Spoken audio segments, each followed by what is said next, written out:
VSCC 24 news, सच के आगे कोई नहीं। छिंदवाड़ा जिला पंचायत अध्यक्ष संजय पुनहार ने कलेक्टर को अपनी खुद की जन सुनवाई का आवेदन दिया। वहीं विगत 26/3/2025 बुधवार को 4 तथाकथित लोगों के द्वारा मेरी जाति को लेकर कलेक्टर कार्यालय छिंदवाड़ा में डाक द्वारा एक शिकायत पत्र दिया, जिसमें उल्लेख किया गया कि मैं अनुसूचित जाति से नहीं आता हूं एवं मेरे द्वारा गलत तरीके से अनुसूचित जाति वर्ग की सीट से चुनाव लड़ा। ऐसी शिकायत की जो आरोप लगाए हैं वो असत्य, झूठे, निराधार हैं।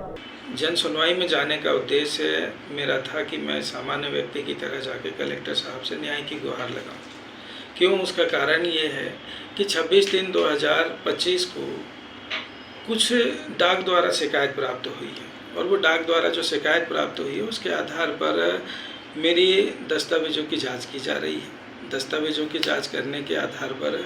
जो भाजपा के कुछ नेता हैं उन लोगों ने एक ज्ञापन देकर उस पर झूठी कार्रवाई को प्रेषित करने का प्रयास करा। मुझे इस बात की जानकारी लगी है कि जो आपके पत्रकार द्वारा छापा गया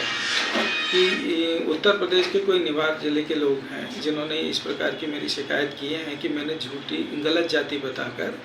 और चुनाव लड़ा है। तो सबसे पहला काम ये किया जाए कि भाई मेरे द्वारा अगर कोई गलत जाति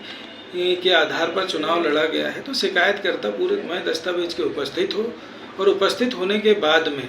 उसके दस्तावेजों के आधार पर जांच की कार्रवाई शुरू की जाए। अगर ऐसा कोई शिकायतकर्ता उपस्थित नहीं है तो फिर मुझे इस बात की जानकारी भी लगी है कि कुछ भाजपा के नेताओं ने मेरे के उस शिकायत के समर्थन में ज्ञापन दिए हैं। तो मुझे इस बात का शक है कि ये षड्यंत्रकारी लोग हैं जो मेरे खिलाफ षड्यंत्र करके मेरे 2 साल के कार्यकाल को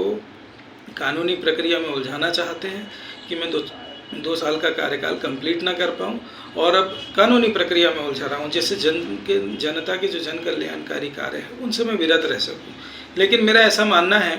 कि जिला प्रशासन मुझे न्याय देगा और जो झूठी शिकायत और षड्यंत्र कर रहे हैं ऐसे लोगों के खिलाफ कार्रवाई करेगा और सख्त से सख्त कार्रवाई करेगा, क्योंकि जो शिकायत हुई है उसमें शिकायतकर्ता डाक पत्र द्वारा शिकायत पेश करता है और जिसकी कोई जानकारी किसी के पास नहीं है कि वे व्यक्ति कौन है। उनके खिलाफ भी मेरे द्वारा